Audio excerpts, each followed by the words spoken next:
આજનો ઓડિયો પરમપિતા પરમાત્માને શરણે સમર્પિત કરું છું. આપ સૌની શુભેચ્છા અમારા પર બની રહે તેવી અભ્યર્થના સ. જય શ્રીમદ નારાયણ. શ્રીમદ ભગવદ્ ગીતા અધ્યાય 8 ભગવત પ્રાપ્તિ શ્લોક 25-27. ધુમાડો રાત્રિ કૃષ્ણ પક્ષમાં કે સૂર્ય દક્ષિણયાનમાં હોય તે 6 માસમાં જે યોગી મૃત્યુ પામે છે તે ચંદ્રલોકમાં જાય છે, પરંતુ ત્યાંથી પુનઃ પાછો આવે છે. શ્રીમદ ભાગવતમના તૃતીય સ્કંદમાં કપિલ મુનિ ઉલ્લેખ કરે છે કે જેઓ આ પૃથ્વી પર સકામ કર્મકાંડ તથા યજ્ઞકાંડમાં નિપુણ હોય છે તેઓ મૃત્યુ પછી ચંદ્રલોક પ્રાપ્ત કરે છે. આ મહાન આત્માઓ ચંદ્રલોકમાં લગભગ 10,000 વર્ષ રહે છે અને સોમરસનું પાન કરીને જીવનનો આનંદ માણે છે. છેવટે તેઓ પૃથ્વી પર પાછા આવે છે. આનો અર્થ એ થયો કે ચંદ્રલોકમાં ઉચ્ચ શ્રેણીના જીવો રહે છે, પરંતુ સ્થૂળ ઇન્દ્રિયો દ્વારા તેમને જોઈ શકાતા નથી. વૈદિક મત અનુસાર આ જગતમાંથી પ્રયાણ કરવાના 2 માર્ગ છે, એક પ્રકાશનો અને બીજો અંધકારનો, શુક્લ પક્ષ અને કૃષ્ણ પક્ષ. જ્યારે મનુષ્ય પ્રકાશમાં પ્રયાણ કરે છે ત્યારે તે પાછો આવતો નથી, પણ જ્યારે મનુષ્ય અંધકારમાં પ્રયાણ કરે છે ત્યારે તે પાછો આવે છે. આચાર્ય બલદેવ વિદ્યાભૂષણે છાંદોગ્ય ઉપનિષદમાં એવું જ અવતરણ ટાંક્યું છે.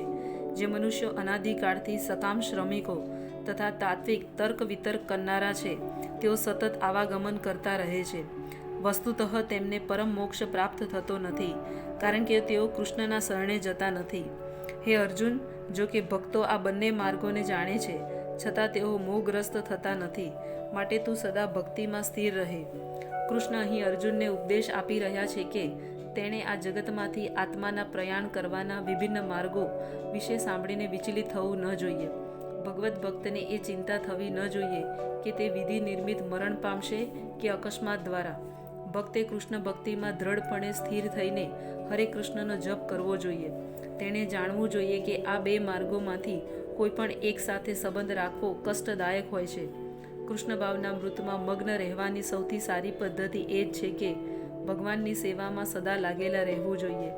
આમ કરવાથી વૈકુંઠ લોકનો માર્ગ સુગમ, સુનિશ્ચિત અને સીધો થઈ જશે. આ શ્લોકમાં યોગયુક્ત શબ્દ વિશેષ મહત્વપૂર્ણ છે. જે મનુષ્ય યોગમાં સુદૃઢ હોય છે તે પોતાના સર્વ કાર્યોમાં સદૈવ કૃષ્ણ ભાવના મૃતમાં પરોવાયેલો રહે છે. શ્રી રૂપ ગોસ્વામી બોધ આપે છે કે મનુષ્યએ દુન્વયી વ્યવહારોમાં અનાસક્ત રહેવું જોઈએ અને કૃષ્ણ ભાવના મૃતમાં સ્થિત થઈ બધું કર્મ કરવું જોઈએ.